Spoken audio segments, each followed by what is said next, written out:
Hey, what's going on out there, world? It's your boy Tommy on the spot, right here at Watch Along Wrestling. Thanks so much for checking us out here tonight. The December 10th, 2018 edition of Monday Night Raw just went off the air literally moments ago. And honestly, it was a pretty good episode of Raw. I was glad I was able to watch it. I was able to kind of put some things together, watch it live. At least while I also tuned in to a very interesting Monday Night Football game. But that's not why you guys are here. You guys are here to check out, to talk about Monday Night Raw and what just happened. It was a crazy episode of Raw. Lots of really cool stuff going on the show. It's stuff I really liked. Some stuff I thought was unnecessary and I didn't like as much. But I did think that overall, a strong episode of Raw. And I told you guys a couple weeks ago, I said WWE has done this stuff before where they make it seem like there's just nothing that is going to go right. And there's a lot of stuff that you as the viewer are feeling like, oh, it's hopeless. Raw sucks. There's nothing we can do moving forward. And then little by little, they start to bring it back. Remember, this is the end of the year. And I know that that's not an excuse. Every episode of Raw should be good. Every episode of Raw, if it was awesome, would be great. And it's something that, you know, as a wrestling fan, I've been just programmed Monday nights mean Raw, and we're going to watch Raw, and we're going to enjoy Raw. And you wake up on Monday morning, and, you know, it sucks. But at the end of the day, you know, wrestling's coming up, so you can't help but get a little excited. And the last couple of weeks haven't been strong. They really haven't. It's been a hard sell even for me to kind of get excited about Raw when you have basically the crux of all things NFL going on, right? So with that being said, I did think they did a pretty good job tonight. I think that they did a good job. There was a lot to get into about the show. Really just right off the bat, I thought the stuff with Seth Rollins at the beginning, we'll get to that, was good. There's a title change on this show. There was a TLC match on this show. So they gave you a lot of bang for your buck. If you tuned in tonight and didn't expect too much from Raw, you know, you were pleasantly surprised. And if you decided not to watch, you missed a pretty fun show. So we're going to do it all in a second. If you guys are checking me out, though, make sure you guys do hit that subscribe button. I will right now on the screen itself, there's a little doodad that I put down there that you guys can subscribe, where basically you can go ahead and just hit it. It says subscribe right on the side of the screen. Please do that if you can. You can also follow me on Twitter at WatchWrestlePod. It's been a lot of fun interacting with you guys. I know I have the pod name in my Twitter handle, so that throws some folks off. But legit, I'm just a fan, and I just like to chat about wrestling with you guys and my experiences as a fan in the world of pro wrestling. And certainly, you know, yes, I do have a podcast. It is the Watch Along Wrestling podcast. And hopefully we'll be able to do a new show this week. But I'll get to that a little later on. Let's dive right in. Let's get into Monday Night Raw. Let's talk about everything as it happened, as it went down. Started off with Seth Rollins coming out. As I had said, you know, it's tough with that opening segment of Raw, right? Because you never know who's going to come out, who's going to open up the show. Ronda's done it a couple of times. Corbin has done it a whole bunch of times. But I will say that when Rollins came out today, it did feel like, oh shit, okay, it's Seth Rollins. Let's hear what Rollins has to say. Rollins certainly is carrying himself like he's the top guy on Raw. It came out like he was the top guy on Raw. It was a little weird because they did the burn it down thing and the crowd wasn't going so crazy, and I was a little confused. I was like, man, usually that crowd is just unglued, and usually they are just pumped up and screaming burn it down the whole time and all that jazz. I think the reason why they didn't was because Rollins was in the ring already. So obviously he had came down in the ring a little while earlier and then was kind of waiting around in the ring for everything that had gone on. So they must have had him come out and then probably just hung out there for a little bit, and then they had him in the ring, I guess, to kind of save some time. That being said, I thought his promo was super strong, and it was really because you're watching the show. He calls out Corbin. Corbin comes out, and Rollins sits there and just starts talking about how terrible the show's been. Ratings are down in the toilet. With Corbin, you know, as the now they're calling him the Raw General Manager elect. He's like, the show sucks. The ratings are down. You haven't done a good job. You've been running it into the ground. You want to fire everybody. The entire show will be just you and Lashley, and what's his name? McIntyre just running the entire show, patting each other on the back, going nuts. And what ends up happening is it's weird because he starts saying things like, you have a team like the Revival who should be having great matches each and every week, and they're an unbelievable tag team, and they're being wasted in Lucha House Rules matches. What the hell does Lucha House Rule even mean? You know who else does that? You do. That's right. For the most part, you probably say this. You, the viewer, sitting there at home, who's been on Twitter, who's watching this video right now, who goes onto YouTube to get post-Raw videos, these are the things that we have said. We say it every week. Why the hell is the Revival not used? What's going on with the Lucha House Rules? What does that even mean? Why are there 3 guys allowed in a tag match? It doesn't make any sense. This isn't Freebird rules. They're all in there. And Rollins is saying all this stuff. So it's like he was kind of being the voice of you and I, right? That IWC, if you will, the internet wrestling community. And he was representing all of us in a way, right? So that was kind of cool. And it was interesting because it's like WWE is aware of the feedback, and they're having Rollins go out and basically just say it. And I think Dave Meltzer, let me pull that up here. Dave Meltzer had a tweet that was funny. You can follow him at Dave Meltzer, WON. And he said, let me pull up the exact tweet that he said, because I thought it was on the money in what he said. He said, let me get over there.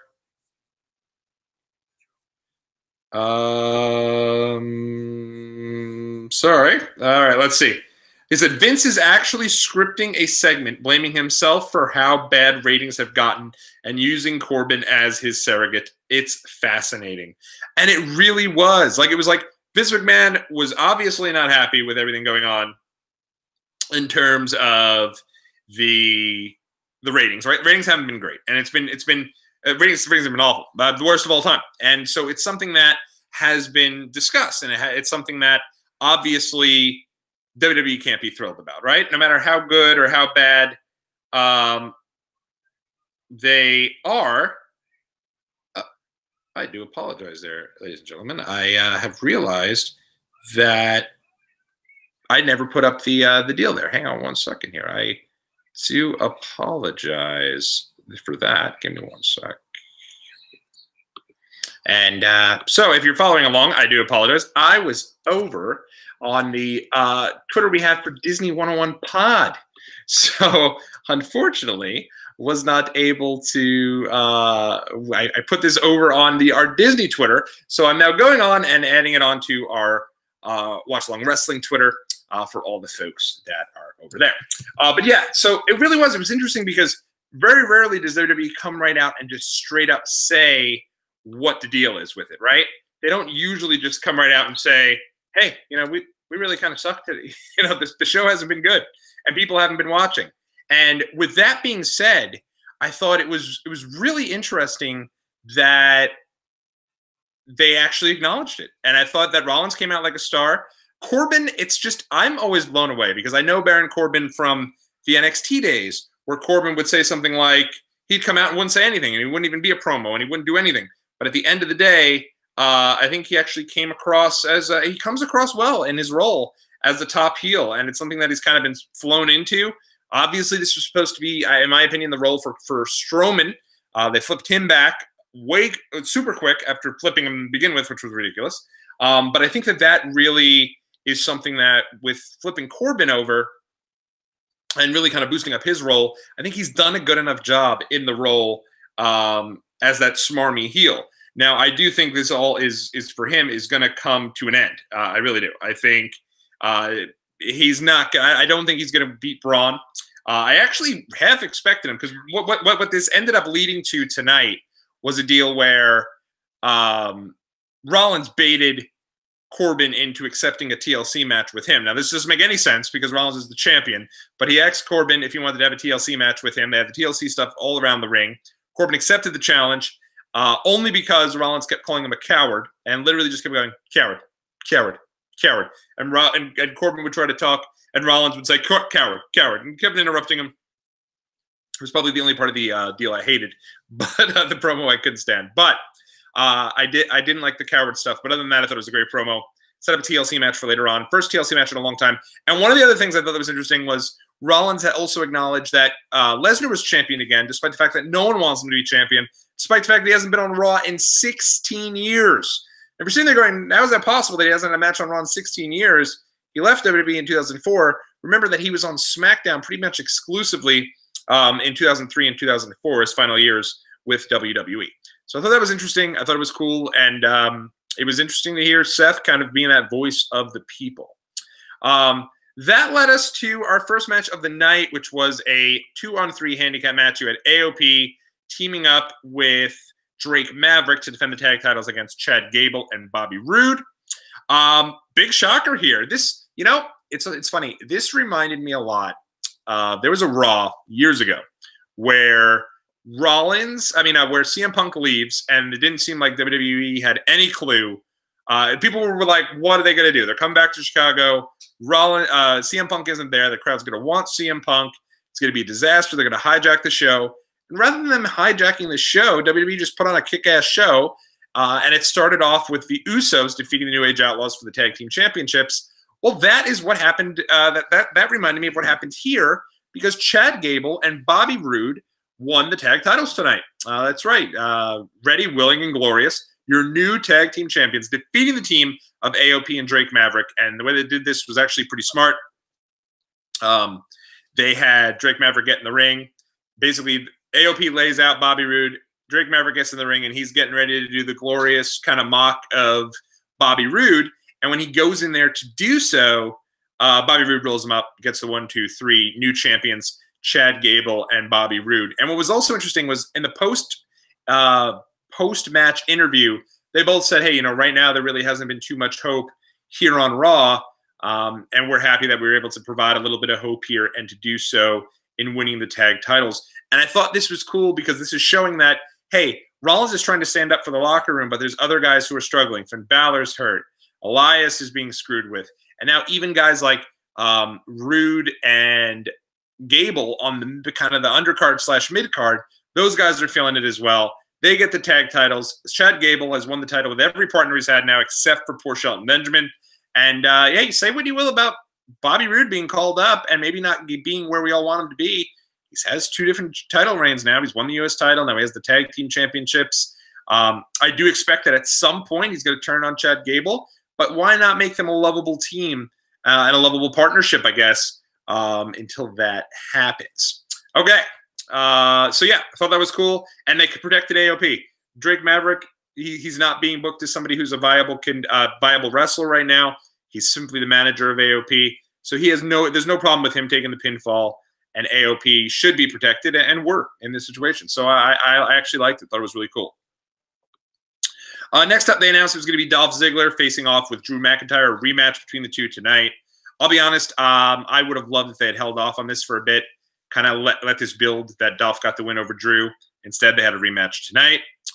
Natalya came out, cut a good promo about basically her entire family heritage, how she basically had, you know, she was upset because Ruby Riott has said that Natalya doesn't deserve her spot in WWE. And Natalya hasn't had to work. She's had everything kind of handed to her. Natalya countered and said, hey, well, you know, hold on here. Let's not forget about the Montreal Screwjob and the fact that my uncle Bret Hart punched Vince McMahon in the face. I didn't exactly have it easy. Like, they didn't hand me anything. If anything, they probably didn't want me in the company at all. So that was interesting. Then she basically said that this Sunday she was dedicating her match against Ruby Riott to her father, Jim the Anvil Neidhart. This prompted Ruby Riott to come out. Ruby Riott cut a heel promo and revealed that the table that she was going to use to put Natty through was actually had a picture of Jim the Anvil Neidhart on it, and that was the table she was going to put through with Jim Neidhart. A little tacky. I personally don't like that stuff. I think Cody Rhodes had the right idea of just not utilizing the death of their father, which a couple days ago I celebrated her. It was the 3-year anniversary of my father's death, and it's not something that ever gets easier, and it's something that sucks. And you could say, oh, well, it's she's doing what she's doing, and Jim the Anvil Neidhart may have not cared whether he was going to be involved in the storyline. You're probably right, but it still probably can't be the most easy for Natty to constantly have to keep bringing it up over and over. And I'll tell you, the tears, she's when she cries, she's legit tearing up there. And so I don't know. I personally don't love it. I'll be honest with you guys. I don't think there's a real, it's wrestling, but it's something I don't think is necessary. And I don't think they need it. I think Ruby Riot's a super good heel. I really do. I think Ruby Riot might be my candidate for breakout wrestler of the year. If we do some year-end awards here, I think she's just been fantastic. I don't think she needs it. For what both of them are being booked to do, though, I think they both did great. I'm excited for. I like the fact that we have 3 women's matches there on SmackDown. I mean, on TLC at least. It's not only the title matches. There can be other feuds, and there should be other feuds, and so I think that's good. So I'm excited for that match. Next up, let's kind of go through this here. Drew McIntyre fought Dolph Ziggler. Good little match, about 8 minutes long. Drew defeated Dolph with a Claymore kick. Looked like Dolph was going to get a win again, which I thought would have been really interesting. Beforehand, Drew kind of cut a promo saying not everyone could be undefeated. Even said The Undertaker can't even be undefeated at WrestleMania, which got a big ooh from the crowd. Like maybe 5 years later is still too soon to be talking about that. Drew got his win back. Not really too sure what the point of that was. I thought, you could have had a real interesting story of, you could have built up Dolph and Drew. Instead, Drew just laid Dolph out after the match. Wonder if that's kind of going to be taking him out for a little bit. Maybe a little bit of an injury angle. Not too sure. So, but it was interesting. So, who knows where they go from there. Speaking of injuries, Finn Balor was announced as being injured. He wasn't on the show tonight. They're building up injury from last week. Because of this, he's been replaced in the Mixed Match Challenge. Good God almighty. This is like every single team now has been replaced in this Mixed Match Challenge. Remember, the finals of this tournament is going to take place this Sunday. So Apollo Crews will be taking the place of Finn Balor. I like Apollo. I think he's solid in the ring. I feel like he is, paint dry boring at this point. It's just not much to his character. He's now going to be with Bayley. Hopefully this can lead to something for him. So tomorrow night, semifinals will take place of the Mixed Match Challenge. The winning 2 teams will square off in the finals at TLC. So, and of course, the winning team there will get number 30 in each one of the 2 Royal Rumbles. And on top of that, we'll get a trip anywhere around the world. Let's just hope. Let's just hope. Whichever team gets that trip around the world, we get some footage of them traveling around the world. Because that's all I want. I want the footage of them vacationing somewhere around the world. So that's pretty much where we're at. So tomorrow it will be the team of Alicia Fox and Jinder Mahal taking on Bayley and Apollo Crews. So that's interesting, I guess. Boy, who would have thunk that looking in the beginning of Raw, right? But hey, at least it gives somebody a spotlight, and one of those guys will get a chance. One of those duos will get a chance to be on TLC, which is good for them. Next up, you had Elias come out. Holy crap, Elias might be the most over guy in all of WWE. When he does, what does WWE stand for? It's like everybody just can't wait to scream, walk with Elias. And then when he asks for silence and tells everyone to shut up and turn off their cell phones, it's like you can hear a pin echo. Like people now they love the guy, and he's embracing them, and it's cool, and he hasn't really changed his character. Elias is great. I'm a huge fan of Elias right now.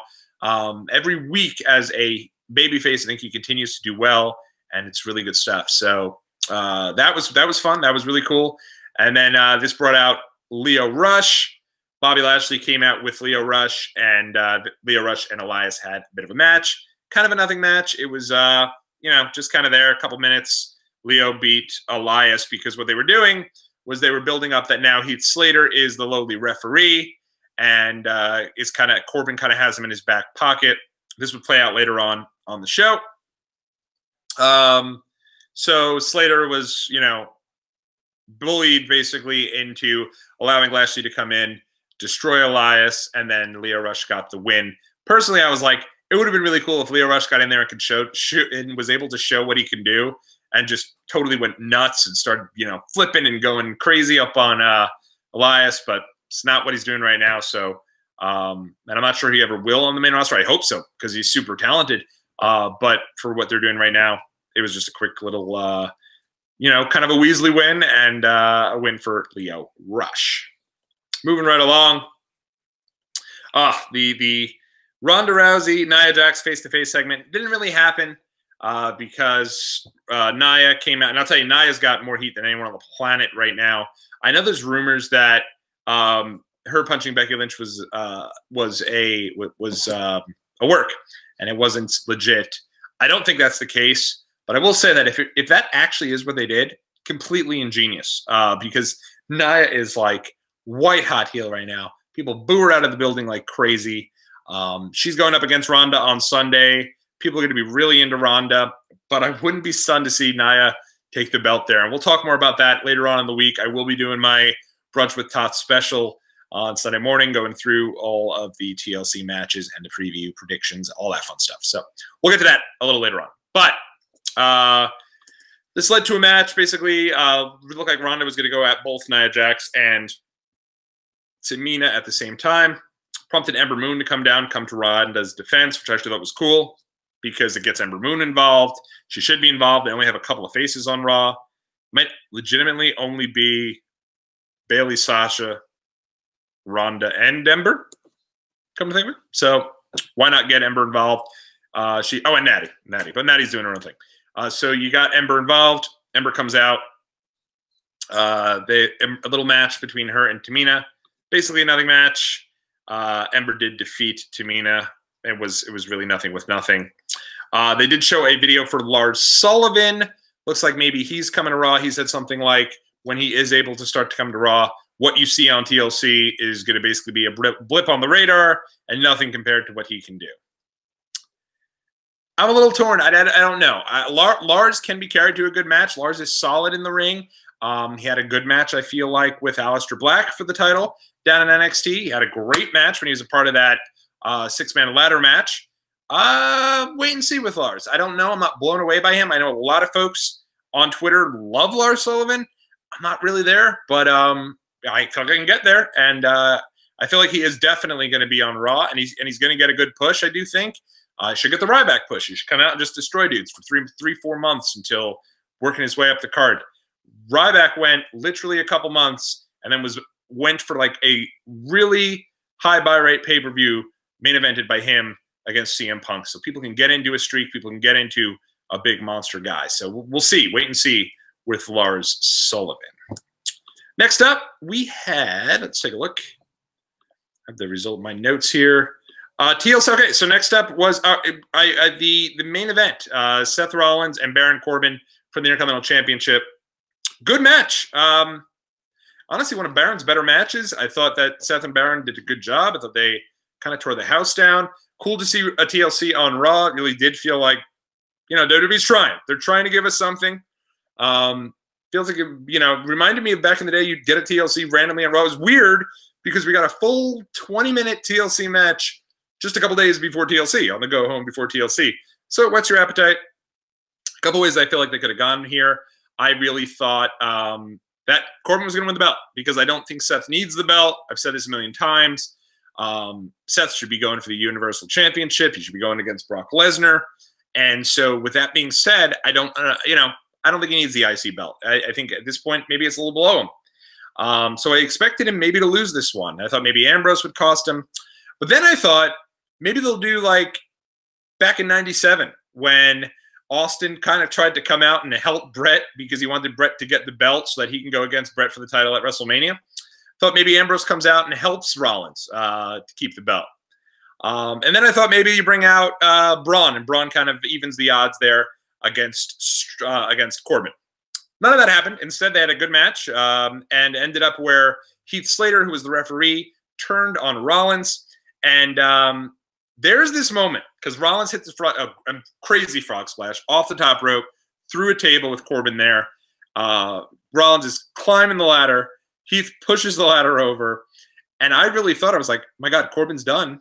He just pushed the ladder over. Heath's going to climb the ladder, say, screw all of you. I'm not going to be a lowly ref, and win the Intercontinental title. And maybe Raw goes off the air with him celebrating with, Rhino runs in, holds him up, and, hey, chaos ensues as we fade to black. Didn't happen. Instead, Heath further proved he was in Corbin's pocket. picked up Corbin, got Corbin up there. Looked like Corbin was going to win the belt and take the belt. And I really thought at this point you were going to hear Braun. God, how does he do that? Thought Braun would come down and destroy Corbin. That's clearly one of the big things they're building up for Sunday, though. Will Finn Balor make it to the show and recover? Will Braun Strowman make it to the show and recover? So they didn't want to blow that here. So instead, Rollins just recovered, knocked down Corbin, knocked out Slater, climbed the ladder, got the belt, stared down with Dean, fade to black. And it was cool. A good match. I enjoyed it. I thought Raw in general, I thought was really good tonight. And, now we're ready for Sunday. Tomorrow's SmackDown. I will not be doing a live SmackDown review, unfortunately. Fortunately for me, I'm going to go see Mumford & Sons, which I'm super stoked for. But I will be back probably Wednesday morning then to go over all things SmackDown Live. So we'll do that, and that'll be fun. So that'll be probably Wednesday morning, Wednesday afternoon. We'll talk about all things SmackDown and lead up to TLC. Maybe we'll do a fun little watch-along wrestling podcast throughout the week. We'll definitely be back with Brunch with Tots on Sunday, going through every match, predictions for TLC, and a lot of fun from there. But a good Raw. We rebounded a little bit. It was fun. It felt a little unpredictable. And it's really all you can ask for. I'm going to go ahead and get out of here tonight, guys. But again, thanks so much for checking us out. If you do like what you see, please do hit the subscribe button. Give me a little thumbs up. And give me a shout out over on Twitter, man. I'd love to chat with you. @WatchWrestlePod is where you could find me there. And I want to hear about your experiences in the world of wrestling, just like me. That's why this whole deal exists. So I could share my thoughts. I could share my experiences. We could open up some figures. I just opened up. Where is it? I don't even know where it is, but just opened up the Shield 3-pack. I'm going to put up that unboxing tomorrow and share your stuff too, guys. I'd love to see it. I'd love to hear your thoughts on the show. Leave your comments in the comment section below. Hit me on Twitter. Say, hey, dude, hey, I agree with you. I think that's super cool. Oh, one last thing. They did not mention Dynamite Kid or Larry the Axe Hennig. I just don't think they wanted to mention Dynamite Kid, if I'm being honest. He's somebody who hasn't been shown in the best light. I bet that they would have definitely given Larry Hennig a shout out, but I feel like they probably just avoid them both, because if they did one without the other, they would have looked bad. So they didn't do either one. Dynamite Kid's had some stuff going on, not some good stuff too. Later in his life, and I mean, you don't want to speak ill of the dead, but it's clear WWE just kind of wanted to steer clear of that.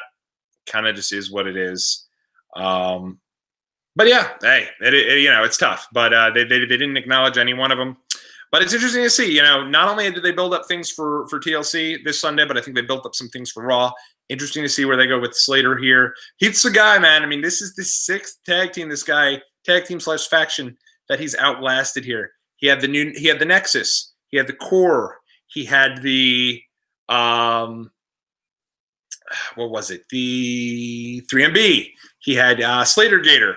He had Rhino and Heath Slater. He had the Social Outcasts. 6 different teams or factions. This dude is still there. He's awesome. I love him. I hope they do something with him. Go back and watch Seth Rollins super kick this guy. He sells like $1 million. He's just unbelievable. He does every little thing correctly. There's a reason that he continues to outlast everyone. So that's my thoughts on Raw tonight. Again, let me know what you guys thought, and we'll talk again real soon. Hit the subscribe button @WatchWrestlePod. Till next time, everybody, this has been Tommy on the Spot. You have a great night.